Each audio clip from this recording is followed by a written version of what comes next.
All right. Hi, everybody. It's Carol. I'm here with my trusty wingwoman, Angie Mansfield. Hello, everyone.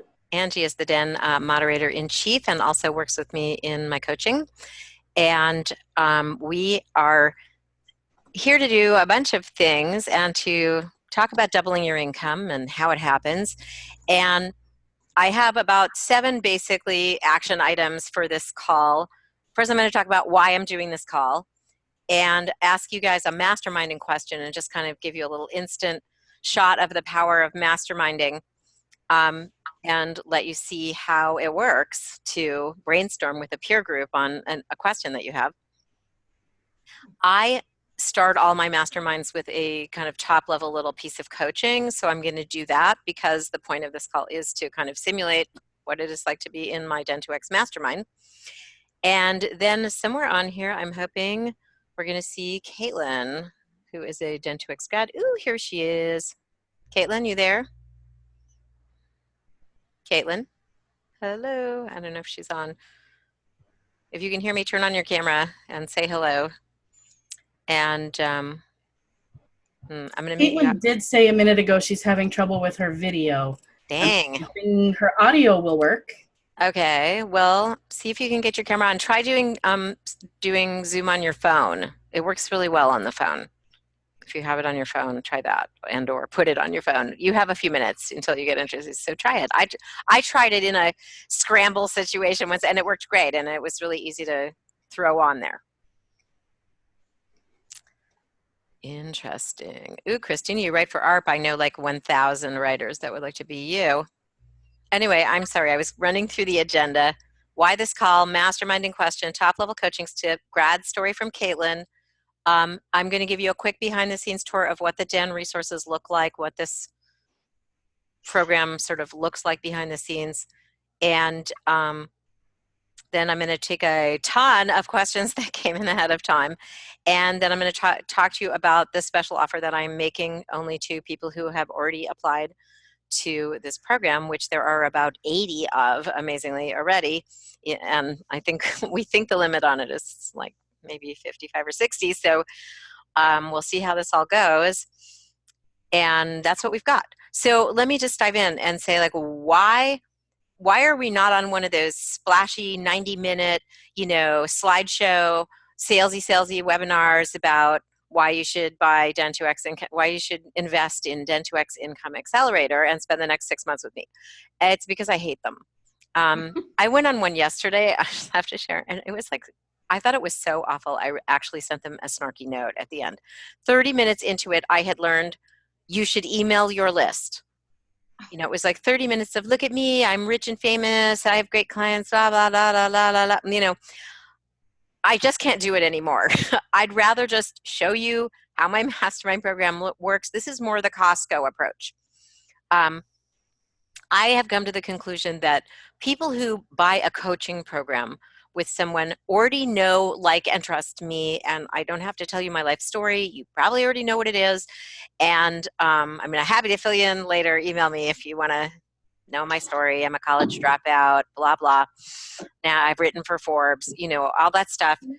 And I just think there's nothing to sell here except to just show you what it is we do, how it is this program reliably doubles people's income, which is why I can guarantee it, which like nobody does on their coaching.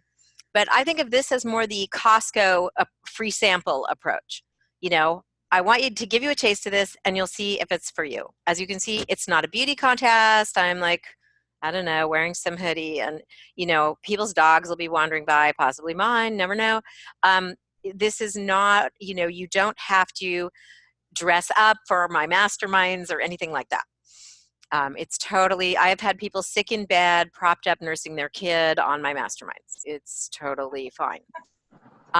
I also wanted to do this call because I took a survey a while back and asked people in my, 15,000 reader universe of subscribers what they want in a coaching program. And I've made some changes to this program as a result of what I learned. And so there's kind of a new offer and a new level to this that's more affordable now. I used to run 2 coaching programs, and now this is the only one I'm doing. And I'll talk at the end about kind of why and what it costs and how to do it if you want to get in. But basically, I, went back to my roots of how I started the Den, and took a step back and asked people, okay, I'm doing coaching, but like, what would you like the coaching to be like? And what can you afford to pay? And how would you like to do it? When would you like to do it? And I've redesigned it to align with what people told me they wanted. So I'm excited about that, because that usually works better when you actually ask people what they want and then do that. So to get my second thing was I wanted to do a little peer brainstorming in the chat of this, because I had one writer, and I apologize that I don't seem to have hung on to who it was, who, when I asked for top questions, she said that she wanted to know the best $800 or less laptop they should get because their computer died. Could be a Mac product or not. And, I went all in on the solid state MacBook Pro that was like nearly $3,000. So I don't have any recent experience of doing that and of trying to kind of cheap it out. So I just wanted to invite all of you who maybe did a low-cost computer to brainstorm that in the chat. And I'll save the chat log from this with the call so people can check it out. So that's... I just thought I'd start that rolling and see who has experience. Lenovo, HSN or QVC on monthly payments. I love it. Yeah, I got hooked on Macs at the Puget Sound Business Journal. All of them are on Macs. Most people in publishing are on Macs. If you've ever had a staff job, you tend to kind of get sucked in to that. But yeah, I bought an $1,800 Yoga. What is that? I don't even know. See, the magic of the reason that I do one-on-one coaching only in a small group coaching environment is because, bulletin, I don't know everything. And when you have a peer group of people and we all put our heads together, somebody usually knows the answer. And honestly, I think in a lot of ways, hearing it from peers is often more valid than hearing it from me, the big huge person, because these people are more where you're at than I am. And I think that's, but we do a lot of brainstorming in the masterminds and helping each other out, and that's a big part of it. If you wonder, I used to do one-on-one coaching just sort of by itself, and I got some great results with it, but the results with doing it in wrapped around a small group of peers is so much better results. And that's why this is the way I do it. And because people sometimes will be like, well, just coach me. And I'm like, I just kind of don't do that because I want the result. So, and I'll just say there's a lot of coaches that don't care. They just are like, I need to make $1 million from my coaching. And they don't guarantee their coaching. And they kind of don't care if you get results a lot. They don't care if you actually go out and get better clients. And where I'm like really bummed if my students don't get a result, and I'm really, really excited when they do. I'm like, it's better than me getting a client. Honestly, I love it. So I guess I'm going to do my top coaching, and then we'll check back in with Caitlin and just see if she's had any luck. Oh, I see you, Caitlin. Yay! Okay, that's working. All right. Top level coaching, and then we're going to Caitlin to hear about her experience in Den 2X and how she has 4x'd her income since doing the program. So I want to start with something that we work on in the first month of Den 2X. One of the first things we do is a activity we call the mindset reset, where we kind of challenge negative self-talk and false assumptions that you may have and replace them with reality thoughts, with positive thoughts. And I just, looking through the questions that I got for this one, this is what I wanted to coach on, because you'll see a lot of this in the questions. And I want you to be sort of mindful of how you're talking to yourself about your freelance business, and recognize when something is a real fact out in the world and when it's just an assumption you have in your head that doesn't necessarily exist in the real world, but maybe only exists in your head and might not be a true thing, because there's a lot of that. I recently had this woman in the boot camp who said, I'm not doing education. I'm ditching it because it doesn't pay well. And I was just like, what are you talking about? This is like a huge niche with a ton of different sub niches that have terrific opportunity. E-learning, creating online trainings for businesses is exploding. And so I dug into why she was saying that. And what we got to was that she had had one agency client that was doing e-learning material that paid her really crappy, and then it sort of petered out. And I think she had made the assumption like she could just get all her work through this one client. She had what we like to call in Dent2X one client syndrome, where it feels familiar from the corporate world. You've got this one big account, but you're not really freelancing. You're really a full-timer who's being exploited if you only have one client. And you need a variety of clients to protect yourself against things going wrong, things going south. So she had made all these assumptions out of this one bad experience that she had. So just watch out for assumptions based on little or no evidence. There's like a lot of urban legends out there in our industry that are, I think of it as like, the alligators in the sewers of New York kind of stuff. It's just not necessary. People say to me, I'm not going into healthcare because it's too crowded. It's completely saturated. And I'm just like, what are you talking about? Because my experience is I rarely talk to a marketing manager at a major company that works with freelancers that says, yeah, there's just too many writers out there. I'm in the process of auditioning for Deloitte, for a division of Deloitte that does HR. And they were just like, we really need good writers. I don't know anywhere where they're not just like, gee, I wish I had a better writer. I wish I had more writers in my stable that really knew what they were doing. There may be lots of people trying to be freelance writers out there, but what you need to know is there's a lot of hack work going on out there and not a lot of quality. And if you can really deliver, Angie's like, and she's like, and if you want to do a niche and you know it and have an affinity for it, don't feel like, oh, all the good spots are taken, because there's almost always room for good writers. Just I want people to get out of this mindset of thinking, well, I've heard this on some content mill chat board, so it must be real. Just check your rumors and assumptions. And what we do in Dent2X is market testing. If you think you could earn well in X, we are going to have you go out and do some marketing and see what happens. We're going to conduct a science experiment, because that's how you get real world data on what's working. Okay? That's what we need, is the real world information. And the reality is there's so much opportunity out there right now. In general, we are in the golden age of content marketing. Everybody wants so much content marketing.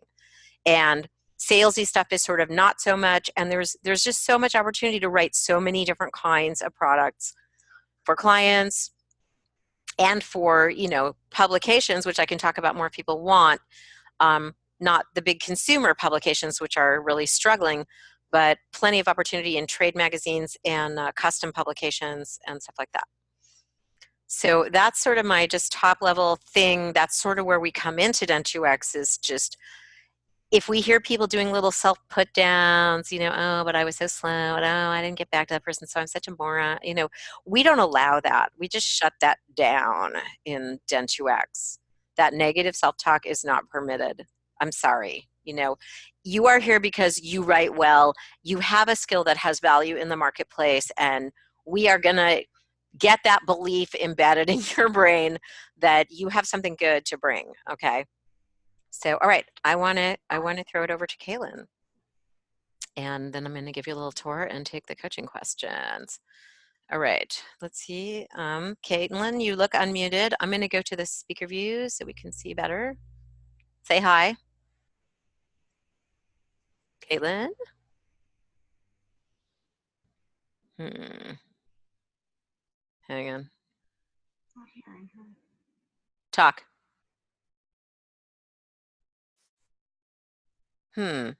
It's on your end, Caitlin. Try turning up your audio level on your computer or something, because you're unmuted on our end.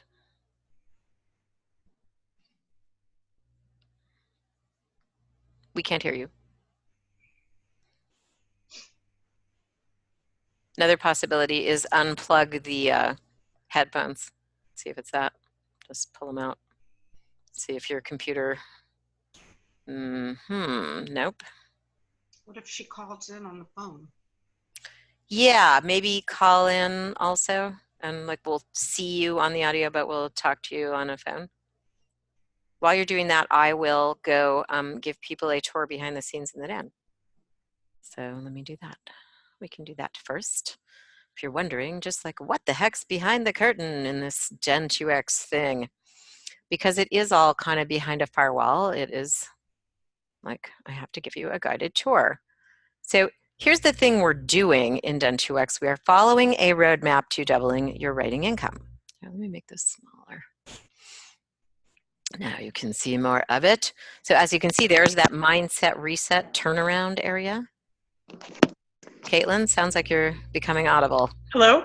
Hi. All right, cool. Can you hear me? Hi. Yeah. So Awesome. mute yourself out or whatever. Be quiet while we look at the pages for Gen 2X, and then we're going to talk. So there's 6 months. As you can see, you have like a button for each month. And behind each of these is a bunch of material and resources and homework assignments and things like that. And you can see that this map has like 6 different colors, and that's because that's the 6 months of activity. And you know, we basically go from the easy stuff to the harder stuff. We start with low-hanging fruit and fixing up your LinkedIn and fixing up your writer website, and into proactive marketing, optimizing that, doing enough of that marketing to make a marketing plan of what you plan to do, committing to sort of here's how I'll be marketing my business for the next 3 to 6 months. And we just put our heads down and execute on that then, and don't, you know, keep looking at new shiny object ways we might do it.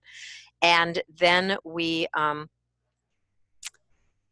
do a marketing optimization, sort of execution optimization of how to do our marketing more efficiently. Because in general, as people go through 2X, they get busier and busier and more booked, and they start to freak out about like, oh my God, how am I going to get all this done? So we do a lot of coaching in like month 5, 6 on productivity and optimizing your schedule and keeping your work-life balance and all of that good stuff.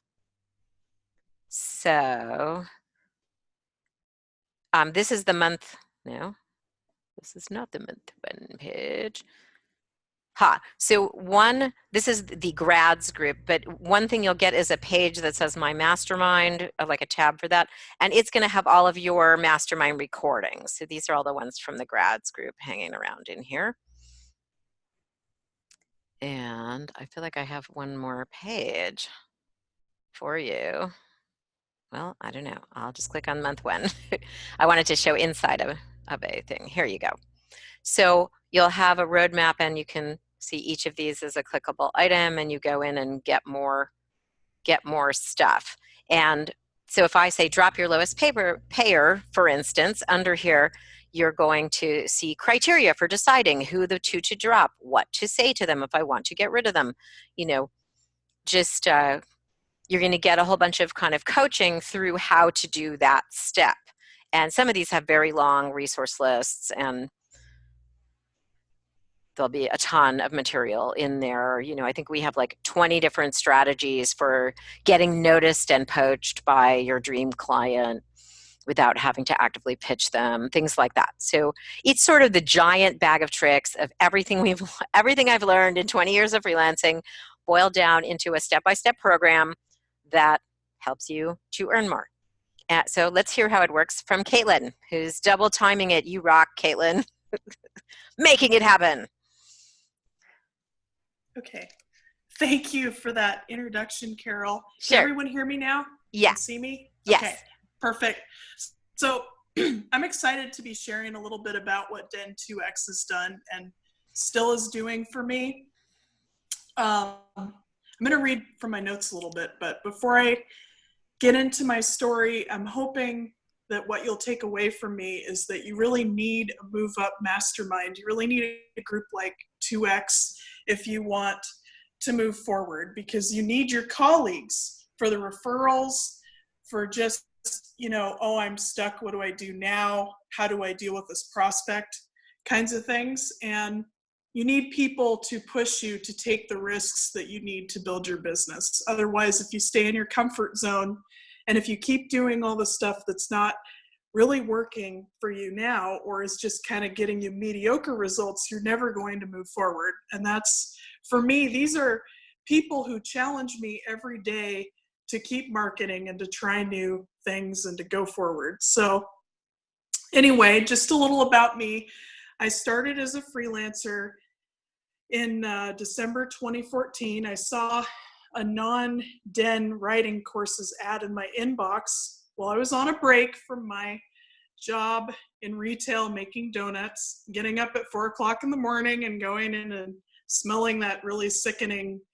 Yeah, anyway, I just wanted to get out of there so badly. And I saw this ad that talked about people working on laptops from the beach. And I know it's not actually like that now, but that kind of got me Googling around, and I found the Den, and I started applying some of the stuff.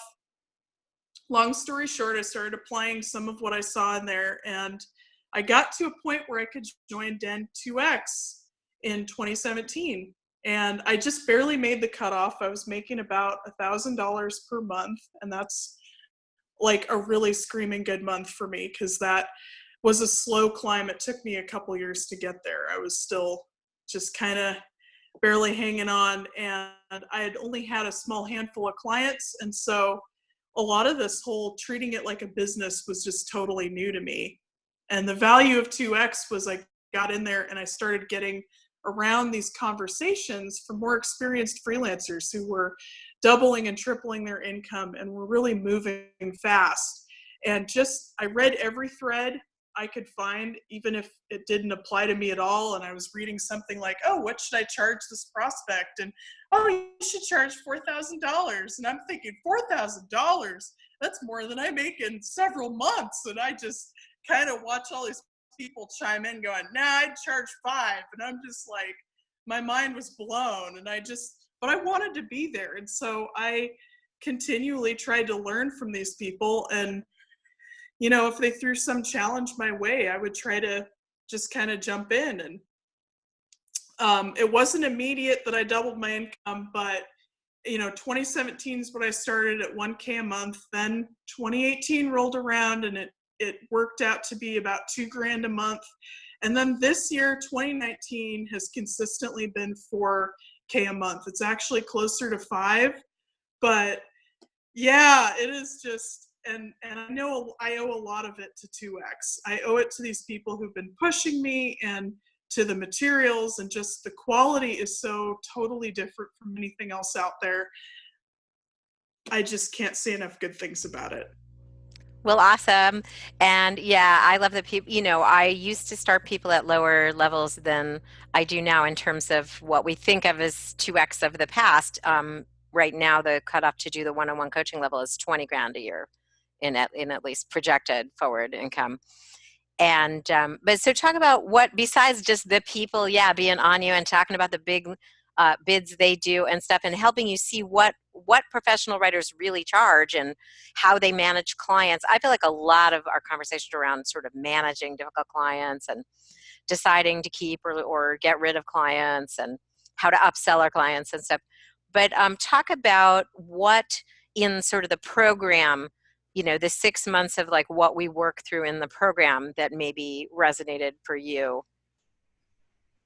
Right. Well, the very first thing that we did going into the 2017 classes, we did a client analysis looking at the clients we'd already worked with in the past year and really dialing down to numbers and saying, hey, you know, who is somebody I want to keep? Who do I need to get rid of? What do I need to look for? What kinds of clients do I need to look for more of? And really just find your direction from there. And that revealed to me immediately. I mean, this sounds kind of goofy because like, I feel like, you know, here I had these clients and I was looking into it and you'd think I would have known, but really taking a targeted approach and looking at my client list, I realized I had a lot of low payers. I had a lot of people who just were these one-off, just kind of show up and want $50 worth of writing kinds of people. And I think my biggest client that year, or, you know, in that analysis, I think my biggest client was just like $3,000 or $4,000. in that previous year. And that was my giant client, right? So it's like, I very clearly needed to be looking somewhere else. I needed to do some different marketing, swim in some different pools, that kind of thing. So right on. Yeah, we start with a client analysis, and what we're asking is, who are these clients? How did they get here? Why are they the clients you have? Where did they come from? How did you get them? What do you think about them? If we evaluate them in terms of their future potential and annual value to you, what trends start to emerge for you? And that's one of the things we do in one-on-one coaching. For this one, that I think it seems like it's a mind blower for everyone who does it. Even though, yeah, it's like the problem is we are all working in our business every day, putting out fires, client work, filing deadlines, and we're not working on our business. And what I am thrilled to bring to freelance writers is that I covered business for 20 years as a reporter and talked to business owners all the time.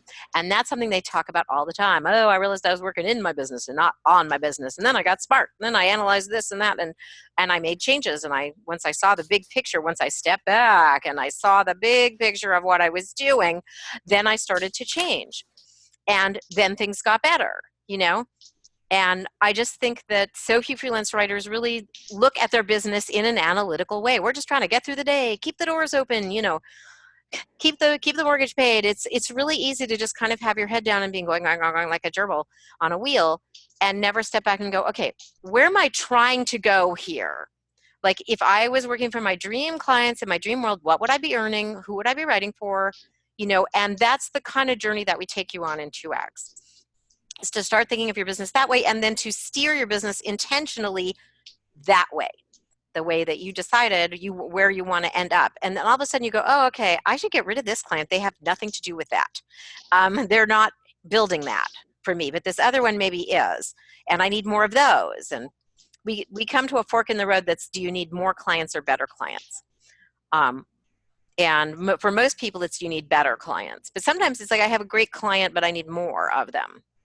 Is one or the other, because the marketing is different if you want to get more of the same or if you need a whole new category of clients.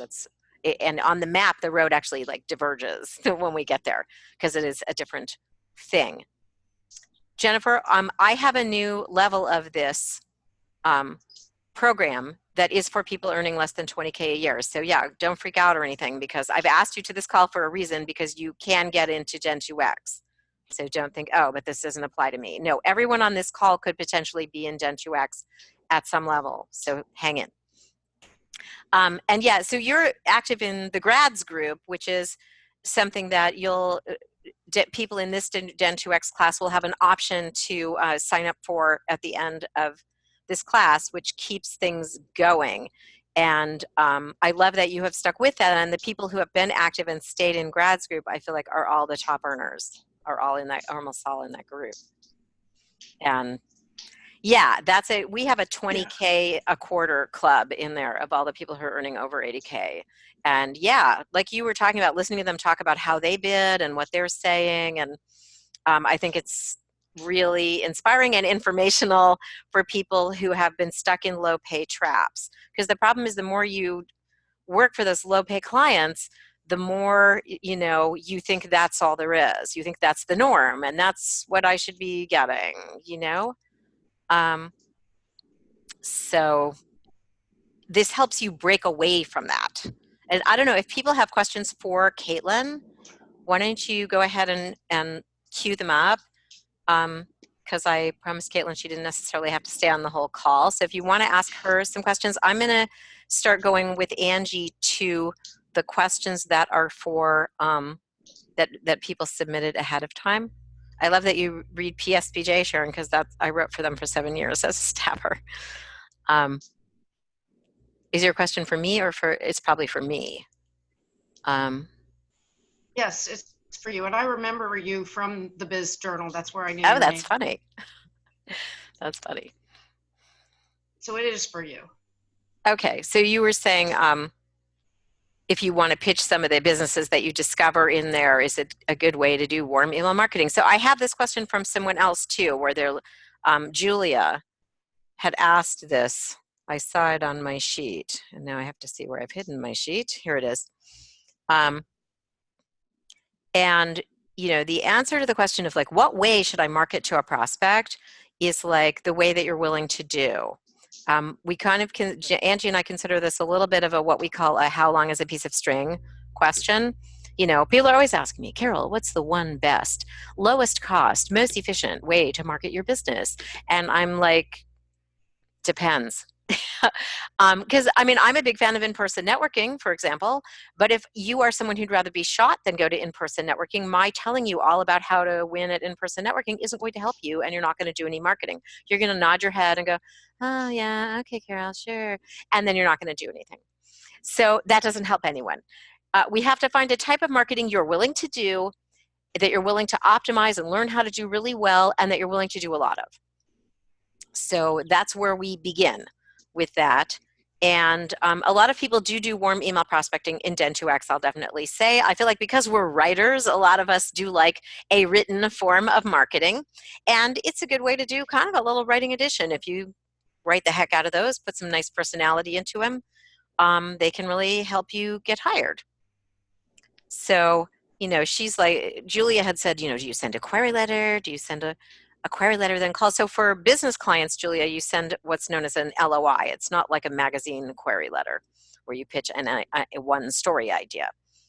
And she says, how long might it take to convert that company to a customer? Anywhere from, 1 minute to never is the range. So I have had a lot of Den2X people say, oh my God, I just sent this letter, and like they replied immediately. And we see that happen. Once you learn how to do that, yeah, we will see people just boom, get bounce back to you that instant, be like, oh my God, I'm so glad you're reaching out to me. And how the heck you have time to nurture clients and keep everything else in your business happening? Yeah, that's month 5 and 6 of Den2X heavily, where we talk about how to juggle keep the marketing going at least at a low level, even though maybe you're getting fully booked. And I have a ton of strategies on that. I'm a huge fan of micro marketing, of just keeping the marketing alive with like 5 minutes a day of like, I sent a few LinkedIn connections or commented in a LinkedIn group or I went to one networking event one evening, just tiny amount of keeping it going. All right. So, Sharon said, Caitlin, what kind of marketing worked best for you? So actually, I am totally a warm email person, an email LOI person. But what I found interesting is that a lot of my best clients haven't actually come from warm emails. What happened is warm emailing got the process started and helped me build momentum. So now I get a lot more inbound traffic. I actually get people reaching out on LinkedIn or finding my website as a result of the samples and the initial building that I did with email. So email wasn't my direct route to getting most of my client list, but I really credit that with getting the ball rolling and getting my first, samples and evidence. I saw someone else asked about what kind of writing background I had. I had like the tiniest, like zilch, like no writing background. I did a little bit of like, I wrote a book review when I was in high school for some magazine somewhere, and they never paid me for it. It was just kind of, so that was my background. I just kind of hacked my way into this. So to answer your question. Awesome. Yeah. So let's see. Yeah. What are your niches? What type of marketing? I want to butt in here just for a second. Sure. Someone asked, how are we defining warm here? So when you're sending a warm email, how do you define that as a warm connection? Is that the questions for me? Okay. I think so, because it came in while you were talking about warm emailing. So really, like, people have different opinions on this. I like to try to find, customize and do that kind of thing. So mine actually might be more like a lukewarm email, because I I like custom. I don't just send, the same thing to everybody. I want to direct it to the prospect, but I do a lot of cold outreach, especially when I first started. So.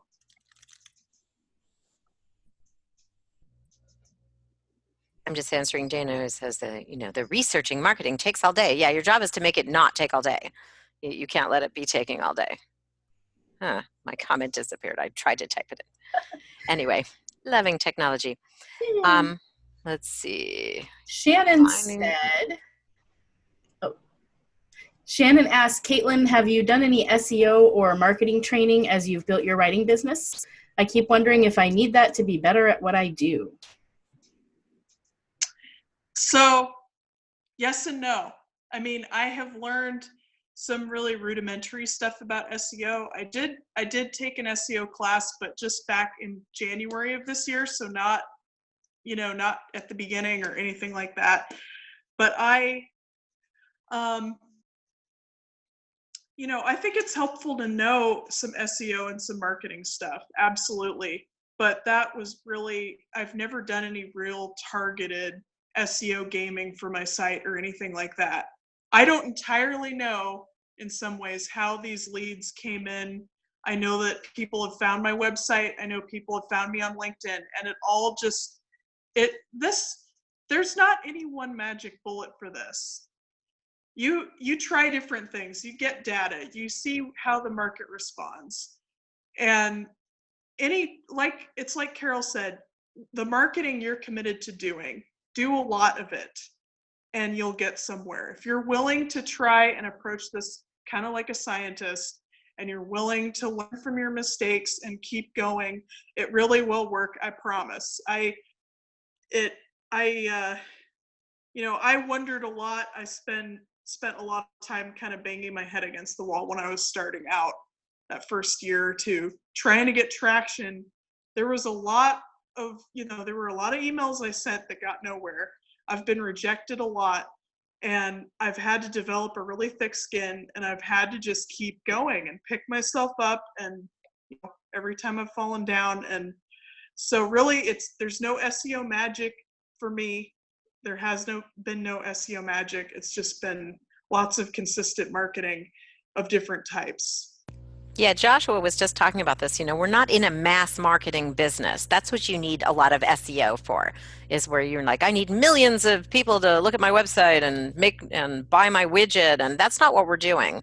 We're looking for like 10 people in the course of a whole year, maybe.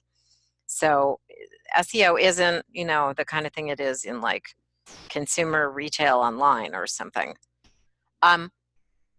So Shannon said, I can't keep up with my current clients and get the marketing done to move my biz ahead in the right direction. And by the time I get to marketing, I'm tired and creatively depleted, and I don't feel like working on it. So that, Shannon, is why some of the early steps you saw in that month one roadmap are cut your expenses and drop a client, because you have to create the breathing room to make changes in your business, which is what we're going to do. So right now, yeah, you're booked and you're busy and you're doing whoever you have, but you're not necessarily moving your business in the direction you want, and you're not necessarily earning everything you want. So you have to kind of create a breathing space. And that's why we do the client analysis. We look at who you have, and often we go, yeah, you've been doing that client a long time. They really don't pay very well, and you're maybe just better off without them, is what it is. Maybe you just shouldn't have them, and then how many hours a week are you spending on them? And then you use that time. I have had people sell things on eBay, sell a second car, do things to generate cash to live on while they reorient their business. So does that make sense, Tracy?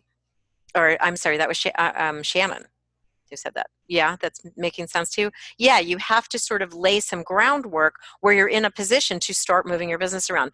What Amy Hardison White, who's another big Den2X grads group frequent flyer, says is that Den2X taught her all the levers of her business and how to operate them. Where are all the ways I can optimize this? I can optimize this. I can talk. What are all the things I could tweak here to end up earning more in less time?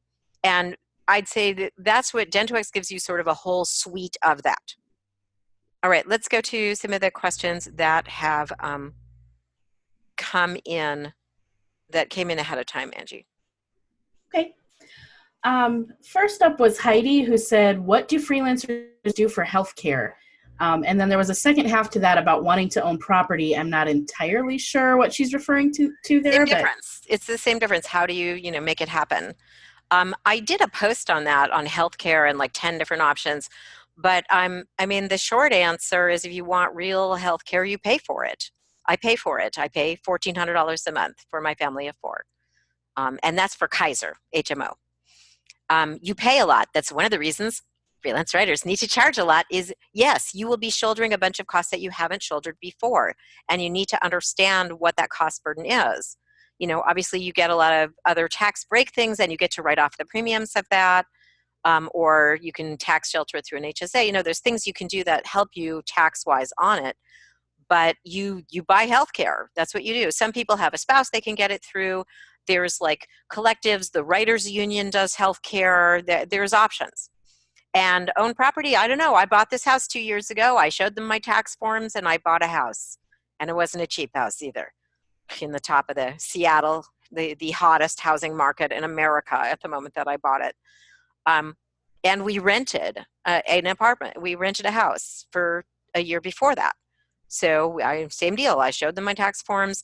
I think people who've been in corporate America and have never made this leap, just feel like they're stepping off a cliff and like it's going to be impossible to function anymore in society, But no, yeah, you can get all this done. We had a couple suggestions to move to Europe or Canada. Yeah. And Jerry had a question that kind of 5 or 6 different people had, which was about time management and finding more time for writing. Yeah, and Julie was, struggling with getting in-person client meetings in and the writing. And about 5, 6 people said time management was their question, Davina. And getting an influx of work that they can't handle. And we've got Divya in the chat having the same issue with not being able to find time for marketing. Yeah, so we talk a lot about maximizing productivity in 2X, and I will just start with my quick quiz. Who is picking up email more than twice a day? Raise your hand. Yeah. Looking at email is a way of being on someone else's agenda, is a way to just get sucked onto other people's agenda and go do a bunch of things that, aren't the things on your to-do list that you wrote for today. And you just have to stop. That is the biggest time suck around. I think just in terms of the people I've coached, is always just like a universal, oh my God, I'm looking every 5 minutes. And it's hard when you are hoping some client nibbles might come in, but the fact is you don't want to respond to them quickly anyway. If I get one at 4, I'm not responding to it till tomorrow. You don't want to seem desperate anyway. So there's really no win to that. You want to take your existing clients and get them to talk to you in Slack, like we do for my coaching, or Skype, or find some other platform, talk in Basecamp together or whatever it is, and get them off of your email. So then you're not worried that you're missing stuff from current clients, and then you can just go, Clients and editors need and expect to be responded to ASAP. Dana, that is because you have trained them that they can do that to you. They can't do it to me. I don't respond to anything ASAP. I don't do that. I don't respond on weekends. I don't respond at night. I don't respond early in the morning. Just train your clients. Tell them, I pick up email 2-3 times. I pick up first thing when I get in the office and at lunchtime at the end of the day. So it may be a few hours till you hear back from me. There is no editor, there's no client that has an emergency that can't wait 3 hours, or none I want to work for anyway.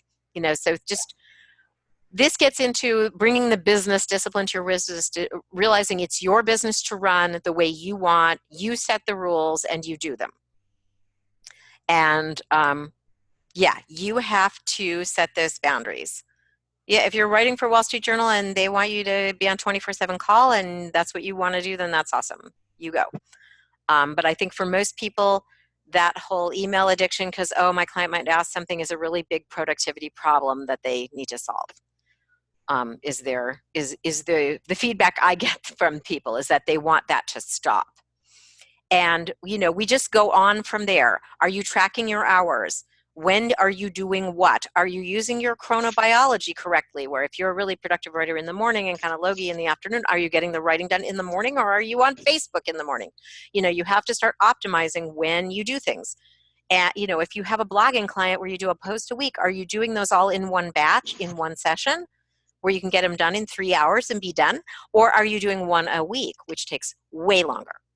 So we comb through your life and how you're running your business and start optimizing like mad, because there's always a lot that can be done. As far as the, I'm afraid I'll get booked and I have a hard time saying no, and I get all stressed out. And what if I have an influx of work I can't handle? Davina, this is back to a like your business to run thing. I always used to say yes and just work weekends and make it all work. I would tend to err on the side of being overworked, but you can make that decision or a different one. You can make the decision to, you can make the decision to, boy, I'm going to mute again. So unmute yourself, Angie, because we're getting background noise. Let's see. Oh, it's just not going to put me in the speaker view no matter what I do. Okay, fine. I was trying to make it so you could see me more. Yeah, chronobiology is huge. My husband actually worked on a documentary all about chronobiology for PBS. So I got to learn about it in a lot of depth. Yeah, Debbie says, I'm more creative in the morning. Exactly. But then, we come on in the morning and start picking up email and looking at Twitter and, and the next thing you know, you're eating lunch and your productive writing time went out the window. So it's like you have to optimize this stuff. And these are your decisions to make. The thing is that you never have to be afraid of, having an influx of work you can't handle. You can say no to it. And Davina, maybe your work of your business will be building that ability to say no to work that that you truly do not have the time for. I also say, I can do that for you 6 weeks from now. And sometimes people say, okay, and they get on my calendar for 6 weeks from now. The other thing to know is that a lot of deadlines are pretty fungible, possibly not the Wall Street Journal, but them aside, not working in daily journalism, anywhere outside of there, writing for businesses and stuff, sometimes you ask for more time, and usually it's just not a problem. I like to try and get a sense of whether there's a crisis, if something isn't going to be done by X time, but usually there isn't. Anyway, more questions. I'm going to try and not do any rants because I want to get to all the questions. Yeah, we had quite a few. Yeah. Laura said, my biggest issue is moving forward toward higher paying clients. My niche is mental health and nonprofit. I'm generally doing content and web copy for small treatment centers or local charities. Yeah, so the thing is that you're in a niche that doesn't have a whole lot of great paying opportunity. Writing for nonprofits, you're really talking about an elite, about 20 or 30 large national nonprofits that really pay decently, and maybe 20 large foundations. And from there, it really goes down. Mental health is a very challenging niche to earn in. I just feel like my big tip is going to be, your client is not small treatment centers and local charities. You need to understand that you're starving and struggling because those aren't good clients for us. And it's unlikely you'll be able to turn them into good clients for us. You're going to need another client bucket. And if you write for treatment centers, you need to find a national chain of treatment centers. What are the biggest 5? Those are the clients, not one little local one. You've got to think bigger, think nationally, think globally even about who is your client. And maybe like one of the big insurers maybe does a mental health program. You've got to think way bigger. I get many students who are trapped in this sort of, I work for the local little something, and you're just going to have to understand that that's not a living. There isn't a living in that. In most, in a small town for sure, even in a 3rd or 2nd tier city, maybe not. You really have to think about what is the expertise I have and who needs it wherever they are in the country. Your local town is not your market. This is a global business. So it's like a mindset reframe. Tanya said, my big challenge, I guess, is I have all this experience. How do I go about getting new clients? I'm waffling between writing for corporations and using the journalism degree I just received. Yeah, I thought that was funny because I don't have a journalism degree, first of all, but you will use that journalism degree writing for businesses. I don't know why you think it's column A or column B. A lot of us do both of these things. You're certainly free to do both, and I find that the byline side of it really impresses the business clients, so it's not really an either or choice, but that there's so much call for like brand journalism projects where you're writing fully reported articles but for American Express or Dell or somebody or a big bank instead of the Wall Street Journal, and it just pays 5 times as much as a result.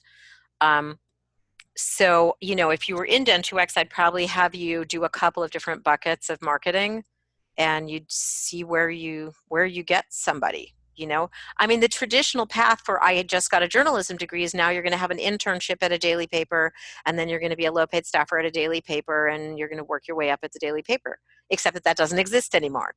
And you have to decide where you're gonna take that. Jennifer said, my biggest challenge is getting clients and networking. I always feel like I'm asking for a handout or admitting that I've failed in some way. Yeah, I felt sad reading this question because this is another one of those things where the big problem is between the 2 ears thing. Like the only problem out there is how you feel about this activity. So if I can help you understand that asking for referrals is what businesses do, that's just what we do. When you meet people, you say, oh, I'm a freelance writer. This is who I write for. Let me know if you know anybody who needs that, let me know. That's just what we do. I've never thought, oh, I'm a failure, so I'm asking for referrals. We ask for referrals because we want a lot of the larger number of people in the universe who know what you do, the more likely you just get inbound leads flowing your way, and you don't have to write 100 letters of introduction. Which would you rather have? I mean, it's kind of one or the other. You're either going to build your inbound funnel where a lot of people know you have a good LinkedIn, and you just wake up in the morning to leads, or you're going to just constantly have to beat the street for your leads with your own marketing. Got to go to those networking things and got to keep doing, and nothing is working while you sleep. If you hate asking for referrals, you can totally build your business without, you can skip over that and don't ask for referrals. I don't care. Like I say, it's all about the type of marketing you're willing to do, not the kind I tell you is great to do. If you feel uncomfortable and you can't get over that hump asking for referrals, maybe you need to do a different form of marketing. But hopefully if you think of it as being mutual, because I don't just ask people to refer me, our script is always like, I am happy to refer you also. Who are you looking for? What would help build your business? Maybe they need a designer for something and I know a designer. This is a mutual exchange of knowledge, not a one like, hi, total stranger, would you do me a favor and send me a client? That's not our approach to referrals. And we have referral scripts both in this bootcamp and the one we just did, Get Your First Freelance Writing Jobs, if you need to get comfy with how that feels. So Anna said, I'm looking into breaking into medical writing. I'm a grad student. I can't find any trade publications. Local clinics haven't been responsive to my pitches. And, sorry, I lost my place. How do I find clients in healthcare? That's okay.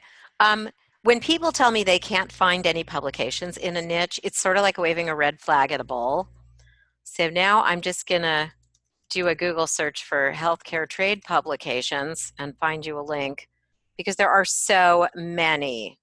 I might add, here's a list from Biz Report that just, there are hundreds of these. I mean, like every nursing association, every type of medical doctor specialty, every state chapter of the American Medical Association, these people all put out magazines. Oh, whoops, I'm sorry, it went privately for some weird unknown reason. Let me get it out to everyone.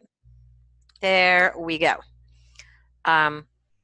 There are so many trade publications, and maybe I just know that because I wrote for a trade publication. It's just like a hidden world that no one knows is there, but there are so many of them.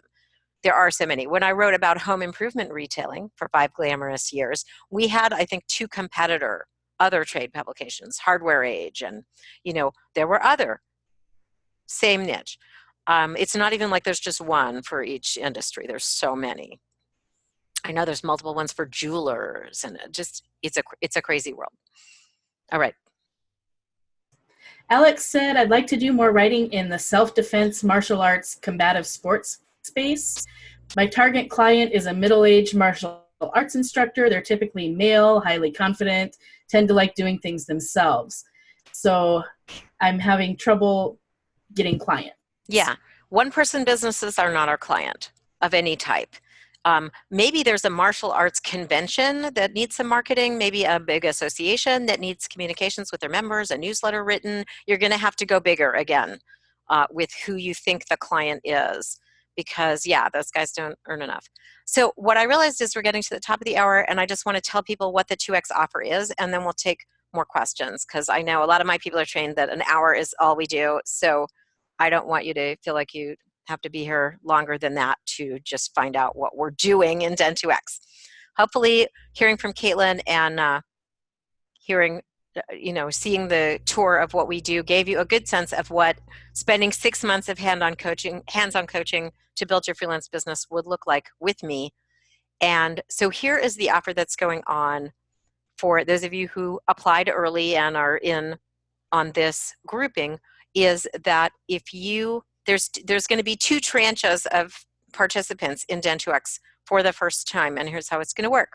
If you are someone who earned told us your income is over 20K a year, I have 10 seats only of one-on-one coaching with me and working this program.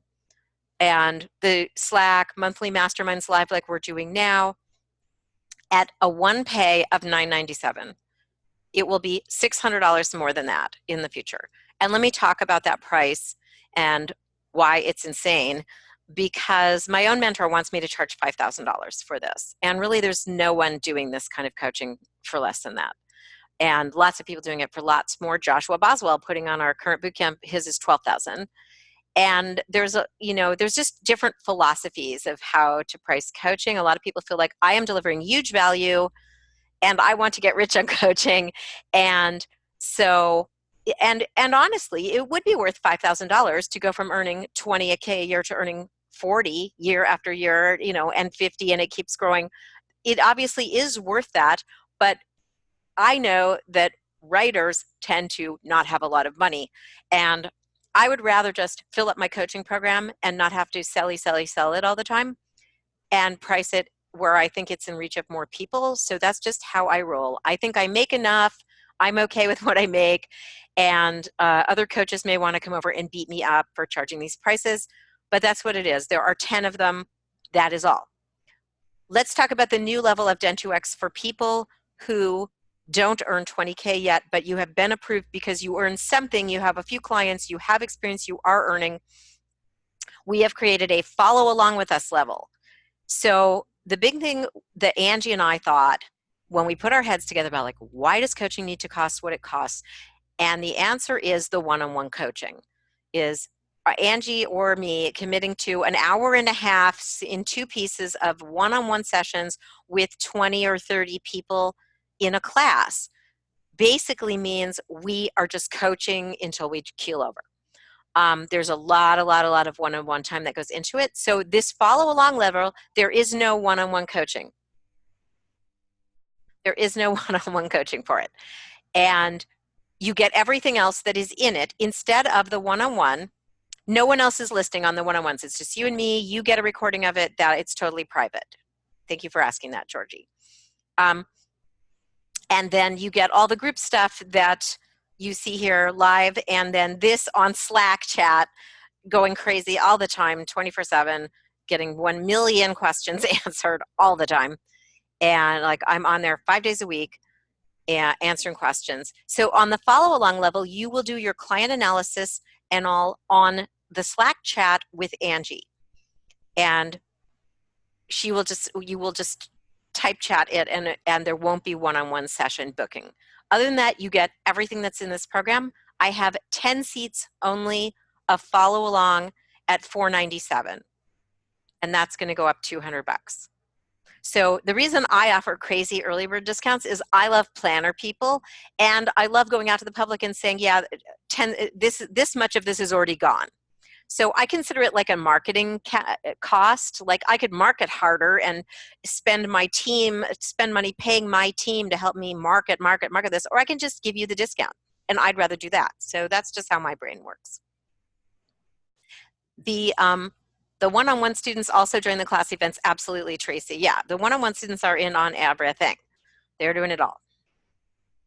And yeah, and if you are a 20K plus earner, you're getting a one-on-one right now with me only.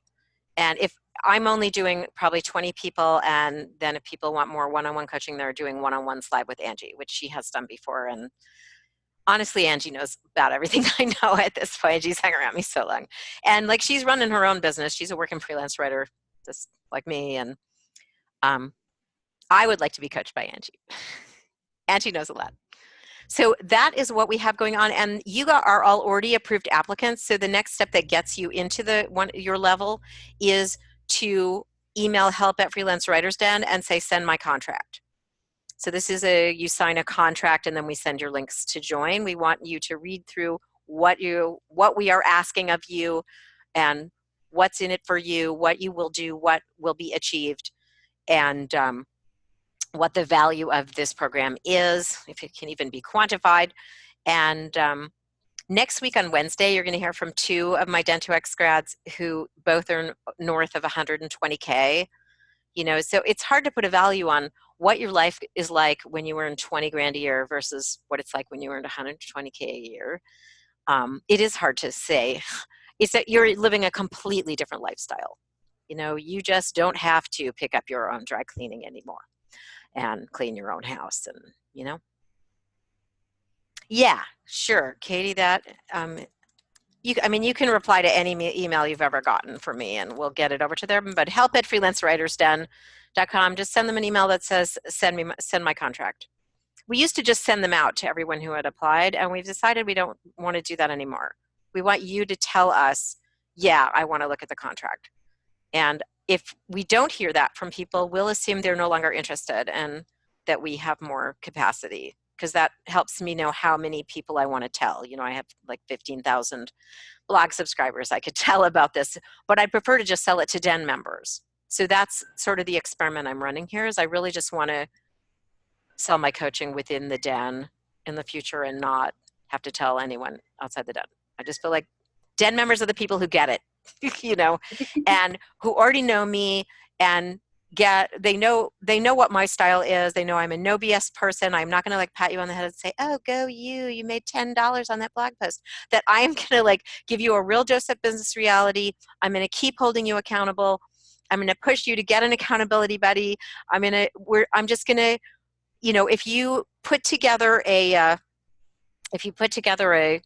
plan of what you're going to do, and I think that is really going to fail, I'm just going to say, I don't think that's going to work, and here's why. And, you know, I am like a dose of reality, and I am here to like really drive your success in a very straight ahead, no nonsense way. It's not a real kumbaya, happy tack, girly, you know, thing. Like I come from the business world, and I'm here to turn your freelance writing into a business that really pays your bills and lets you take vacations that don't involve a tent and have a retirement account, and, you know, have the kind of lifestyle you should have for how hard we work as freelance writers, you know? So Can I butt in one more time? Yeah.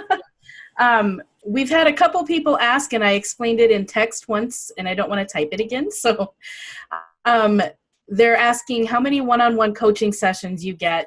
So you get one 45-minute session at the beginning of 2X and one at the end of your 6 months program. So hopefully that clarifies for everybody. And then you get your monthly group masterminds. Yeah, and then I do sell one-off coaching to my grads if you want more coaching in the future. And there's also opportunities to claim coaching. Sometimes I want help from people who are 2X grads, and I'll trade you a coaching session and stuff, which is actually the deal Caitlin is getting. So, and I'm doing this call again in a couple of weeks, and 3 people are coming on that one. They were like, me, I want the free coaching. So do we always have access to the group and the resources? I believe that what happens with your 2X Slack group is you transition to the grads group. I stopped chatting in your group at the end of December, and you pick it up in the grads group. If you elect to go into that, it's going to be a separate fee, and I haven't decided how much it is. I'll just be honest. But my mentor did say he was going to come over and kill me if I didn't start making that a separate charge. So it is now a separate thing, and I think that'll be good. It'll make people commit to it more. It probably won't be a lot. So, and we'll probably do it for a tranche of time, and then you could renew it if you want and stuff. I believe your access to the resources, all of the month-by-month stuff, does not expire. That shouldn't go anywhere. The old Slack threads, you got to save them because Slack eats them eventually. Like once you have like 10,000 of them, it's the old ones start dying and stuff. But most of it is pretty on the fly. I don't know how much of it you have to preserve forever. Yeah, the Slack group that we set up just for your 2X group will go away after everybody has transitioned to grads. Yeah, we kind of we don't keep every one of those groups open forever. Caitlin says the Slack threads are gold, people. Yeah, well, certainly in grads, they are big time. And you know, the thing to know about Den2X is the first year I ran it, it was a 1-year program because my vision was I would double your income in a year, that it would take a year. But people kept doubling their income in 6 months and wanting to quit. So then that created an awkwardness where I didn't know what to do. So now it's 6 months. I found that I have 6 modules of learning for you. And then you know it all. You know what I want you to know. And then it's all execution. So if you haven't doubled your income in 6 months and or you would just like to hang out and pick the brains of people who make 6 figures all the time, then you just keep going. I think of another 6 months as like highly recommended to everyone. How many hours a month are optimal for the program? It really varies depending on what you've already done and what you already get. It's like if you've already got an amazing writer website and LinkedIn profile, you've got a couple of big pieces already done, you already know how to write, you're already getting great conversions on your warm email prospecting, it's going to be less time. But Caitlin, maybe you want to speak to that? Okay, I unmuted myself now. All right, what was the question again? I'm sorry. I was That's okay. trying to read the chat. I know. It makes your head blow off trying to do both, doesn't it? They were saying how many hours a month did you devote to working it, like when you were doing the 6 months of the program? Oh, you know, like in the beginning, I just kind of dove into it and really just focused on the material. But even then, I mean, just maybe a few hours here and there per week. I mean, honestly, for me, the biggest education is reading the threads and talking to the other 2X members, because they really just, when I learn something, I don't know about you all and your styles of learning, but when I learn something, I need to see it in one place, and then I need to sort of engage with it and talk about it and start applying it. And so really, like, I was a full-time writer. I kind of just threw myself into this. I quit, the work I was doing before. And so this, I don't know how to parse out that time for you very easily, I guess. I mean, it was all on for me. It had to be because, I live in a rural area and there aren't a lot of good career options. So I kind of just threw everything into this and went for it. Yeah, and it's amazing what happens when you put that kind of focus on something, and you have the peer group who is also putting the focus on that same thing at the same time. And so you're like, oh, I did my client analysis and I decided I hate most of my clients. They're too tiny and one-off, and I see my rates are too low, and they're like, yeah, me too. And so instead of feeling like, oh, I'm such a loser, you're like, okay, this is a common problem that writers in my boat experience, and it's not crazy that this happened to me, And I want to add too that my group was really active when we were going through the material. We were on there every day, I think, just about talking. And now that we're in the grads group, it is definitely a daily thing. There are people posting, there's discussions. So that is an education, people. That is a real education right there. I mean, the material is absolutely great. It's wonderful. I go back to it. The map that she gives you is just amazing. It really just outlines everything in a nutshell, but then go apply it. Don't just learn it. Go do it. You really need to do it. Yeah, and the thing is, in Dent2X, people will be saying, so did you do it? And that's the magic, is that this is a very isolating career to do. It's very lonely. And having the group of people who, okay, we're all doing LOIs this month. Oh, we're all deciding to upsell our clients. We're all looking at how to operate more productively, yeah, I think you can electronically sign your contract. That's cool, Karen. Yeah, well, I feel like it's like, who physically signs a contract anymore? That never happens anymore. Yeah, so if I wasn't clear, Ed, you can always go back to the application page. Don't apply again. Don't click anything on this page. But this page runs down the whole program, the page where you applied. So I'm putting it back in. Just, click that on your browser to look at after the call, because I want to go back to questions and get out the rest of the questions and be done by 2:30 here and not keep people too long. Oh, my link it keeps making my things private. I'm not sure why it's doing that to me. Usually its default is everyone. So there you go. If anyone is messaging you privately, then it defaults to private when that you person, right. Yeah, just if everyone can send to everyone, it'll make this a lot easier. Yes. But yeah, end of every month, we're doing a mastermind. In between those, you are working through a module of learning stuff where you have kind of a homework assignment. You have stuff you're working on. Yes, they will be at 11 on Wednesdays, last Wednesday of June, July, August, September, October, November. You can totally put that down. And that is my sort of normal presenting time, and seems to hit the most possible time zones.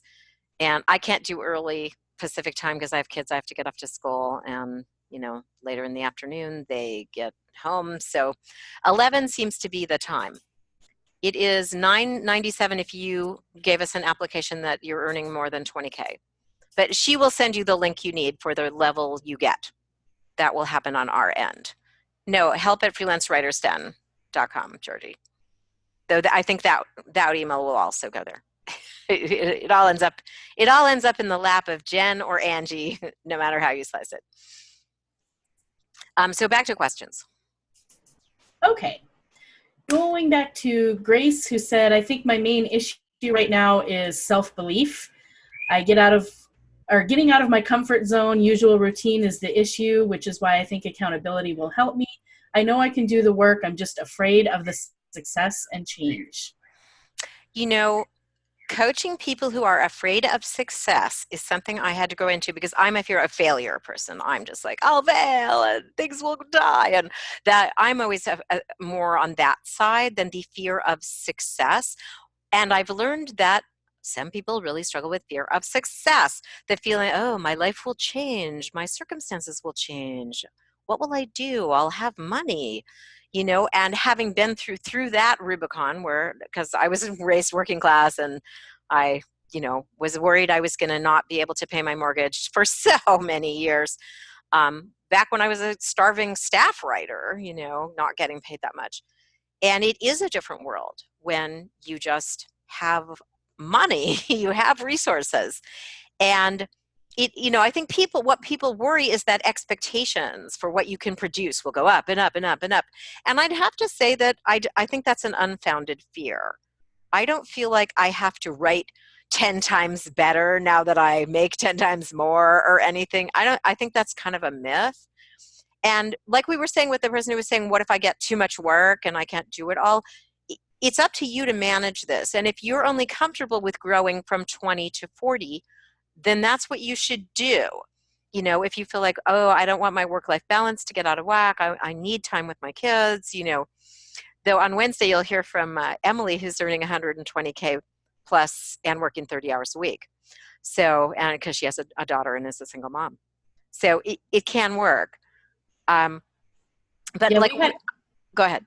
Oh, no, I was just going to say we had plenty of people in the last 2X class that were doing this part-time. Yeah. On the side of a full-time job, or I'm taking care of an ailing parent also, so kind of only half. Yeah. And but we will challenge your comfort zone. We will help you kind of move forward and try new things and do new things. I think the group support is what makes that happen, is what makes you finally sort of get out of the just little track you've been running all the time and go, okay, well, let's try this thing. And your comfort zone starts to get bigger. And, until you're like my 20K club, people are like, I just bid $15,000 on something. I don't care if they take it or not. That was actually an actual conversation that we had in grads recently. And we were just like, you go, and half the time people say that kind of thing and they get it. They get the contract. So just saying. Sharon has asked a couple of times in the chat, so I want to make sure we get it. Is there going to be a 2-pay option for 2X? Not until class begins, and the price will be much more than you are hearing now. We have found that administratively doing 6 pays is a nightmare, and we would like to get out of the business of doing it. So I am now seeing how many people we can get to just 1 pay it and seeing if we can just do the whole class on 1 pay. It's just, I don't want to get into the details of what happens behind the scene with 6 pays, but it's not pretty often. Class officially begins on June 3 because Angie's mom is having a surgery. I was going to do like the 31st. I usually do the 1st of the month, but which is a Saturday. It's starting on the 3rd, okay? So that I can be here for you. Yeah. Tamara said, if a writer has limited time and keen on finding 1 or 2 more well-paying clients, what's the most efficient marketing strategy? Probably asking your network to refer you, and or a strategy that I just learned from one of the 2Xers, which is target people, companies that are exactly like the companies you are already doing. I am doing your exact thing. She has an arcane niche within tech, and she's just like, I am a writer in your exact little space, and just get more clients. The more it is exactly like what you're already doing, the easier it is to line up more of them. Do a package sale. Say, oh, I'm selling a copy package for $5,000 that would normally go for $9,000. Right now, I'm willing to do 3 of them. I know someone who does very well doing that on her Facebook. She has her Facebook with all of her prospects, and she does it through there. So this is why we talk about, we'll experiment. We're going to make you think of marketing your business and growing this business as a science experiment rather than a terror train that horrifies you. That it's like, I'm going to try this. Wahaha, what will happen? Let's see. We're going to be on a madcap fun adventure together of trying stuff and seeing what works. Because there really is no lives at risk here, and the worst thing that happens is nothing. We will be encouraging you to try many things. I like how Tracy is smiling at me. Thank you, Tracy. Thanks for having your camera on. It makes me feel so happy. Divya said, when I'm pitching top clients, what exactly do I need in terms of the proposal, messaging, and follow-up? How can I navigate the nerve-wracking stress I feel when going for the big names? Yeah, I loved this question. So 2 answers. One is you can stop going after the big names that you feel like you have a huge complex over in terms of proactively marketing them, and do an inbound strategy where and this is something that is it's the ideal client exercise. It's month 4 of Den2X. This is my favorite part of Den2X, where we make everyone say, who are your dream clients? You're in your dream world now. I'm writing for Vanity Fair, and I'm back with Costco, and for me, and I'm writing for American Express again. I love them, and Forbes is assigning me features, and who are your dream clients? How are we going to get you hired by them? By positioning you so that they read things you write and are impressed and poach you. Because that is how I got an entrepreneur.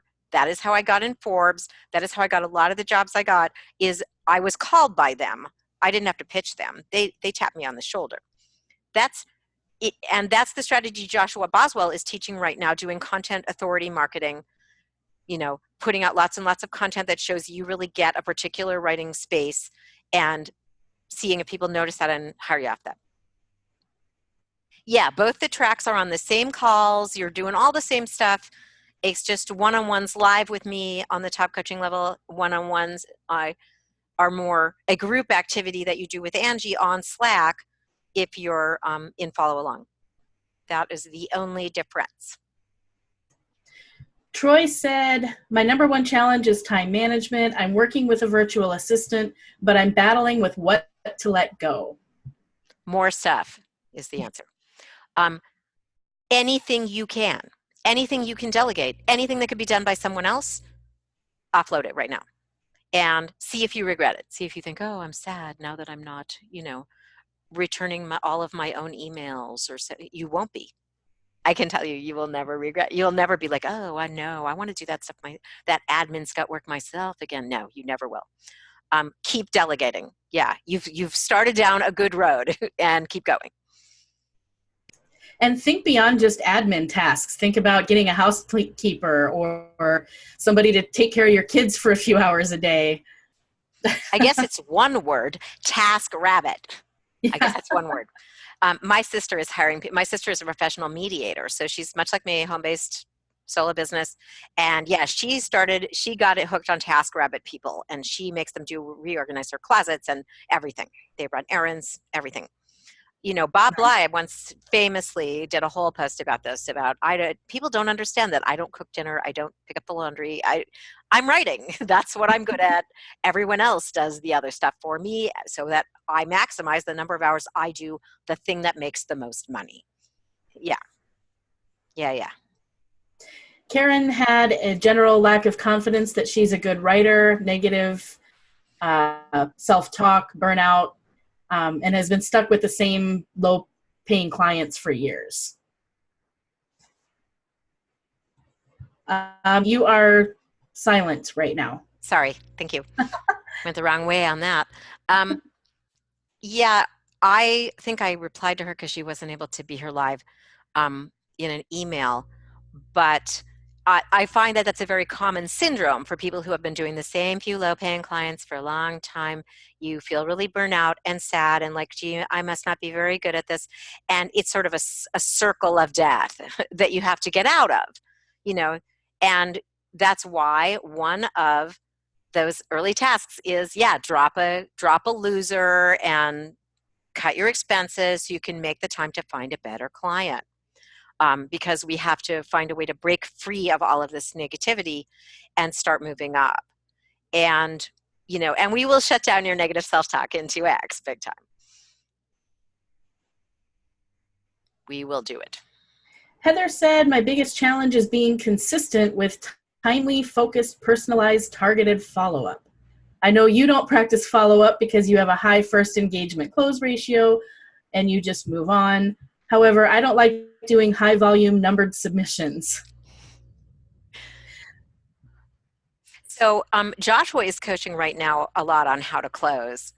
If you're in that boot camp in Freelance Marketing Mastery, it's really your choice. It's your business to run. You want to do follow-up, create a follow-up calendar. Your rule is every, a day. First of all, if you do the close the sale boot camp, you'll learn a lot of strategies for sort of keeping that conversation rolling without it having to be really follow up out of the blue, where when you send the pitch letter, your close is, I will call you on Monday to discuss to gauge your interest, or, I think we're both going to be at the same conference next week. I'll look for you there, or something, or may I send you some clips, so that there's always a next action. Then when you send the clips, you're like, I'll call tomorrow to talk to you about it.